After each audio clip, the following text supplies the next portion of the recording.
Good morning, everybody. Just wanted to share a quick resource with you as we get into interventions and progress monitoring tools, especially in the area of reading comprehension.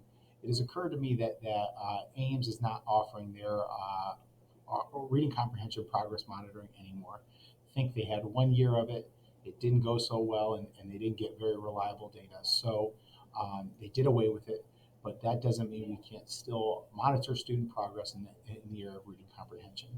I'm going to share a resource that includes that, but also includes many other progress monitoring tools that you can do both in person and online. Thanks to Jenna Skinner for sharing this resource. So I'm going to type in easyCBM, and when I click, it's gonna take me to this login page. Now you're going to want to get started now with a Lite account. It's free.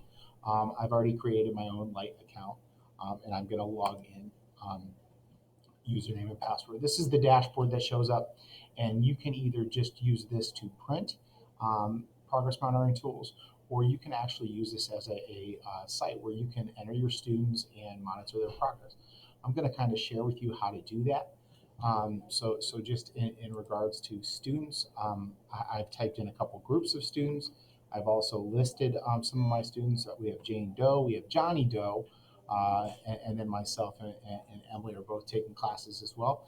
And then I created a couple groups. We have a reading kindergarten group and a fifth grade reading group. These come into play when we want to assign things online. If you want to do that, again, it's completely optional. If you want to just give students printed measures and do them in person, you can do that as well.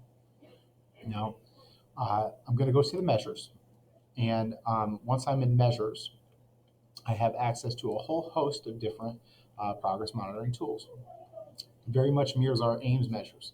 We have letter naming, letter sounds, phoneme segmentation, and word reading fluency at the kindergarten level. We also have a host of different math progress monitoring tools that align with some of our standards and curriculum. And same thing as we go up to first, but first grade adds passage reading fluency. Second grade and up, we now offer a multiple choice reading comprehension passage. Now, again, these are extended passages, so if I am using this to progress monitor, I suggest doing it bi-weekly. So once every other week, because they are somewhat extensive. So again, I could just click on student copies. I'm going to use that MCRC as a reference right now. So if I have second grade students that need this measure, I can print a student copy. And again, it gives me a short passage and then follows up with 12 comprehension questions for second grade. As you get higher up in grade level, passages extend and it increases to 20 questions. And that's where 20 questions in an extended reading response is a little bit lengthy for a weekly progress monitoring tool. But again, offers enough text where we can kind of dissect the text. We have to chunk paragraphs and really get into it and force ourselves to comprehend and remember key details, the sequence of events, and important elements that we're working on with our students. So I could just print this out, have students do it, and be done. Or if I want to get a little bit more techy, or if we ever do go to remote learning, I could assign this online. So what I would do here, if I wanted to assign it online, I click the Take Online tab, and then I could assign it to my groups. If I want to just give it to all my kids, I can click here. Now, Emily and Jane Doe were both in reading kindergarten, fifth grade reading as well. Again, I know we're working with second grade passages here, so I'm just going to click my fifth grade reading group. And at that point, I'm done. I've assigned it to those kids. Now, we might ask ourselves, how do we get our kids to take this?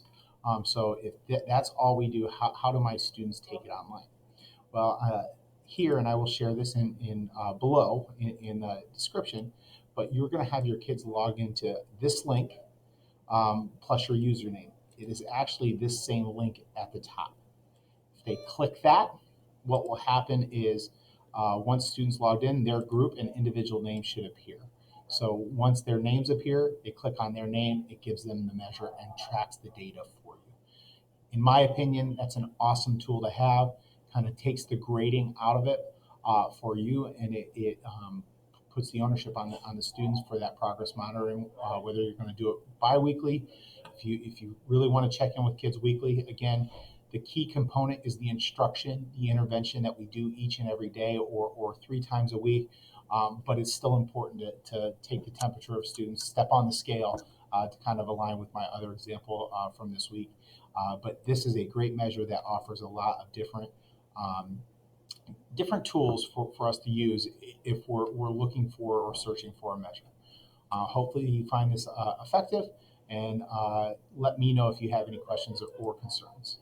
Thanks.